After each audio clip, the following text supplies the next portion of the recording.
చక్కటైనటువంటి ప్రేమపూర్వకమైనటువంటి మాటలు మీకు బలపరిచినటువంటి దైవజనులకు వందనాలు, దేవునికి స్తోత్రం. ఇంకా ఉప్పుపేట మండలం, ఇంకా పాడేరు మండలం నుండి కొంతమంది దైవ సేవకులు ఉన్నారు. ప్రభునందు సేవకులారా, అభిప్రాయ సేకరణ గురించి మనం మాట్లాడుతున్నాము. కాబట్టి ఐక్యతతో పాటు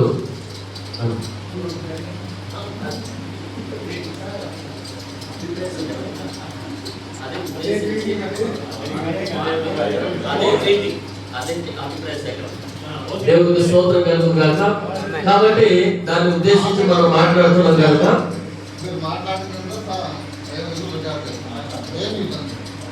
ఓకే.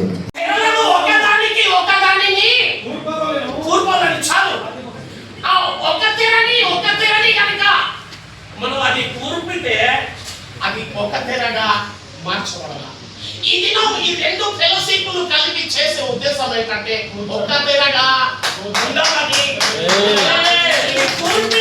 చూడండి, సూదిలో దారం వేయాలా, దారంతో ఒకదాన్ని ఒకటి కూర్పి కుట్టేటప్పుడు దారం తెగిపోవచ్చు, సూది విరిగిపోవచ్చు. కానీ మాలాంటి సేవకుల్ని మీరు తయారు చేస్తే మీలాంటి భక్తులుగా మీరు మాట్లాడాలని మా గుండెలో ఒక ఆశ ఉంది. ఇలాంటి మంచి ఆశ కలిగి ప్రభు గురించి చేస్తే దేవుడు ఆయన రాజ్యం గురించి ప్రభు ఏదైనా చేస్తారు. ఈ ఫెలోషిప్ ని ఒకదానితో ఒకటి ఈరోజు పాడేరు, ఉప్పుపేట ఈ మాత్రం ఈ రెండు తెరాలు పుట్టబడింది అని అనుకుంటున్నాను నేను. రాబోయే దినాల్లో ఇంకొక మిగిలిన మండలాలు ఆ తెరలు కూడా దీంతో కూడితే అది ఒక పెద్ద ప్రత్యేకమైన గుడారముగా మార్చబడితే ఆ గుడారములో భక్తులు ఉండాలా, ఆ గుడారములో నియమించబడిన దైవజనులు ఉండాలా, ఆ గుడారములో ప్రత్యేకమైన మందస్థము ఎలాగైతే నడిపించబడతాదో ఆ నిబంధనలు ఉంటే ఈ ప్రభు రాజ్యం మనతో ప్రభు నడిచి ప్రయాణం చేస్తారు.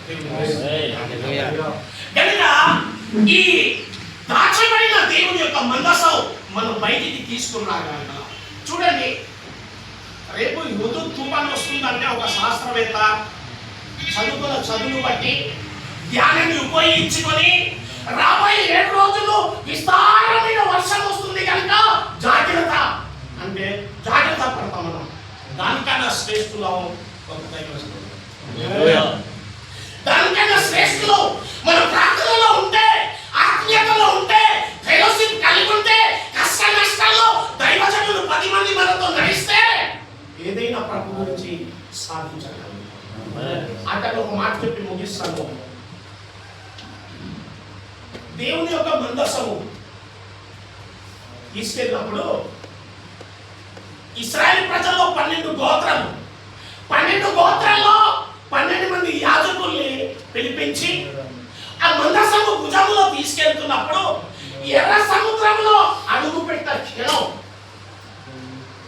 నీళ్ళంతా కూడా 2 పాయలుగా, మాట చెప్పండి కదా, సాయం చేయండి, 2 పాయలుగా చీలిపోయింది.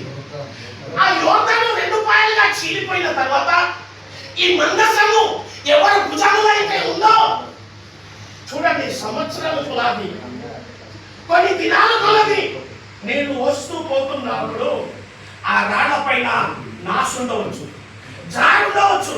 కానీ అడుగు వేసిన తర్వాత ఏనో ఒక దైవజనుడు కాలు కనుక జారిపోయి ఉంటే మందసము కిందికి పడిపోవాల్సింది. కానీ వాళ్ళు చేసిన ప్రయాణంలో అద్దెకి ఎప్పుడైతే దాటారో ఈ నీళ్లు కూడా కలిసిపోయింది. వారు అడుగు పెట్టిన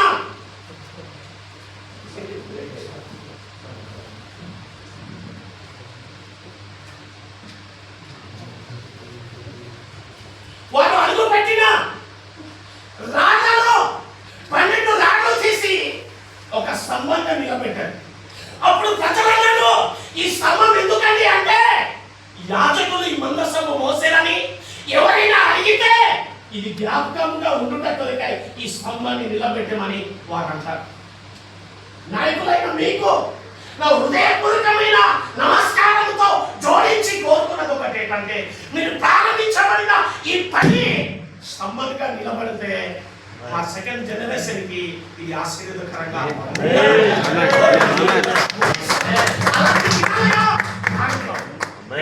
ఒక మాట చెప్పి ముగిస్తాను. సంసోన్ కూడా ఒక దినం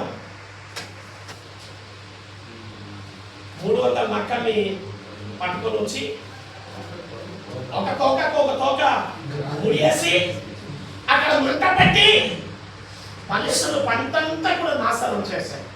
అది కాలిపోయిన తర్వాత అన్నారేమని ఎవరి పని చేశారు అంటే సంసోన్కి తప్పించి ఎవరు కూడా చేయలేదు. అలాంటి పని కూడా మళ్ళా జత చేసి ఆ మంట పెట్టి మనుషులు పంట కాలిపోతే చాలు, ఇంకా వేరే పని అవసరం లేదు.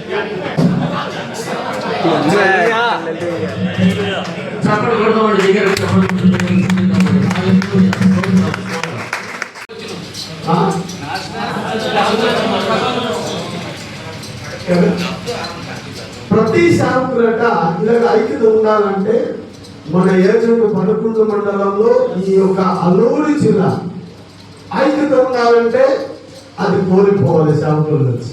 దానికి స్తోత్రం. గర్వం అనేది సేవకులకు ఏం చేయాలి? కిందికి తొక్కేయాలట. సమాధానాన్ని పైకెత్తాలి. దానికి స్తోత్రం. సమాధాన పరచువారు మీకు అందరికీ సేవకులు ముందుగా అందరికీ ఉంటారు కనుక ఈ సమాధాన పాటు చేసేవాడు సాధారణ కనుక దాన్ని కిందికి తొక్కేసాడ. గర్వాన్ని కిందికి తొక్కేసి మనం ఏం చేయాలి? సమాధానంగా ఉండాలి. మనం అందరం కూడా సమాధానంగా ఉండాలంటే మనం అందరం కలిసి ఉండాలి అనుకుంటాం కానీ కలిసి ఉండలేదు. అవును కదా?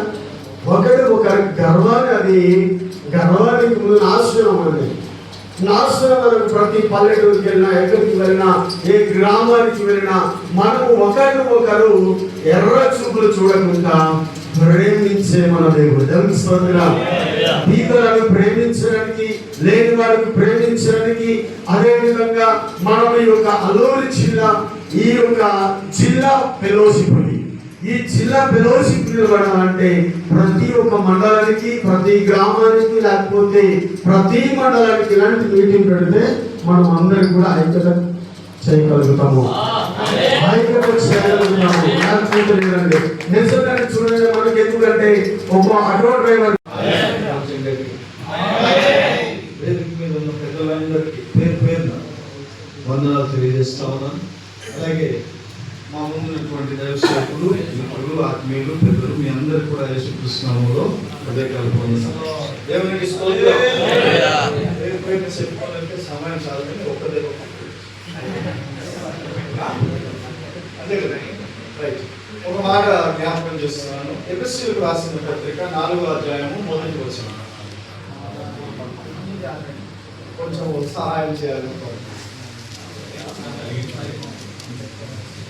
ఎఫెసీయులకు రాసిన పత్రిక 4వ అధ్యాయం 1వ వచనం. కాబట్టి సమాధానమును బంధము చేత కలిగించు ఐక్యమును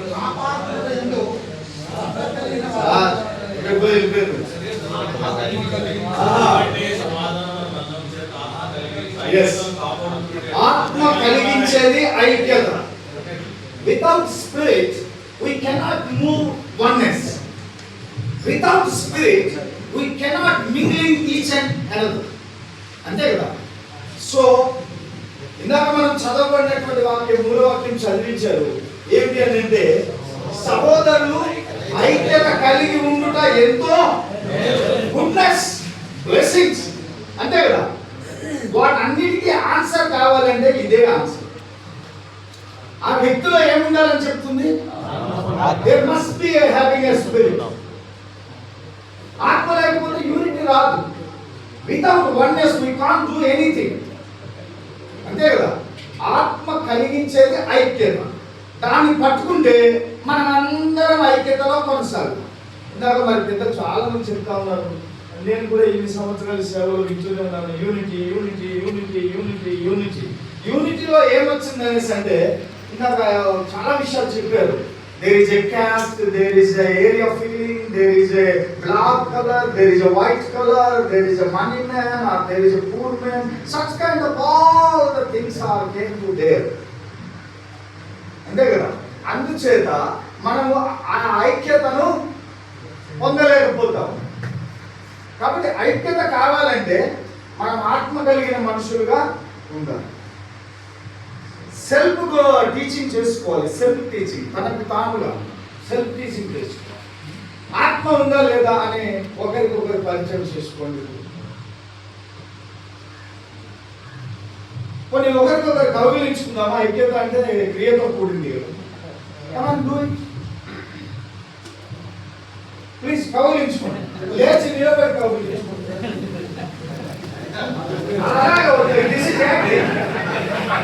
Yes, we need practical. Yes, we need practical.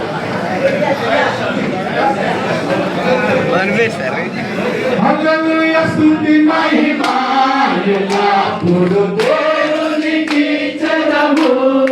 Hallelujah, స్తుతి మహిమ ఎల్లప్పుడూ దేవునికి చెందును. Hallelujah, hallelujah. Hallelujah. Hallelujah. Hallelujah.